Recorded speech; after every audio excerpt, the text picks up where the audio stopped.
A punishing storm. Hurricane Maria spreads destruction over Puerto Rico, knocking out power across the entire U.S. territory. And now more Caribbean islands brace for Maria's wrath. Maria was the strongest hurricane to hit Puerto Rico in decades. Good evening, everyone. I'm Yuki Washington. I'm Jessica Dean. The storm roared ashore as a Category 4 with winds of 155 miles per hour, destroying hundreds of homes and businesses. Widespread flooding has been reported with cars submerged and many streets turned into rivers.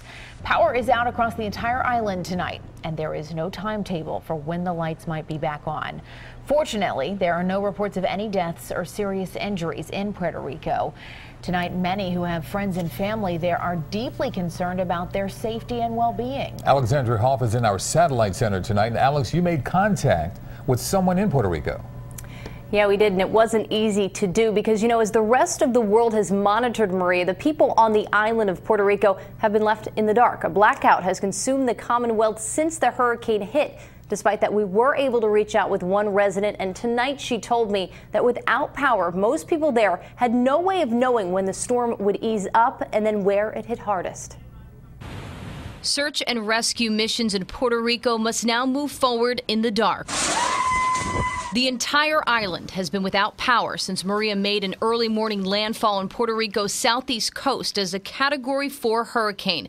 It then went on to sweep the rest of the island with torrential rain and winds that neared 150 miles an hour. The trees, everything is coming down on the street. If the connection of that call is any indication, cell towers have also fallen victim to Maria. Most people on the island have lost all service, but CBS 3 was able to get in touch with resident Janelish Dieda. I'm still calling my sister, my mom, my dad, so I don't know if they're okay. Using a generator to power her cell phone, she tells us that she cannot get in touch with her family elsewhere on the island. Once floodwaters recede, she will attempt to drive to loved ones to make sure they're okay.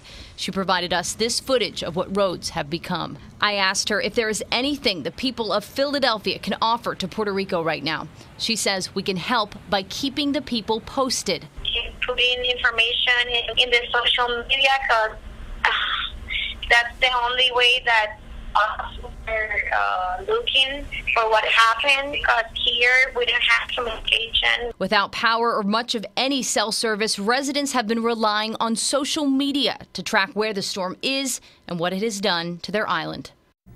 Maria moved beyond Puerto Rico around 2 p.m. today, but the threat of further destruction continues, with floodwaters continuing to rise. The potential for mudslides looming. The 6 p.m. curfew was put into effect. Reporting live in the SAT Center, Alexandria Hoff, CBS 3 Eyewitness News. Alex, thank you. And as Hurricane Maria continues to lash the Caribbean, we are watching where the storm is headed next. Meteorologist Lauren Casey is closely watching Maria's track. Lauren? Thanks so much, Yuki. Yeah, we had the latest advisory issued by the National Hurricane Center at 11 o'clock just a couple of minutes ago. Still a powerful Category 2 hurricane. No weakening, winds at 110 miles per hour, at least from the last advisory. Northwesterly motion off about 9 miles per hour. The core, though, is now moving away from Puerto Rico, but still dealing with those intense rain bands on the eastern side of Maria. It will continue to move off to the north and west, and the eye will make a close pass to the Turks and Caicos as we head likely into the day on Friday, and then continue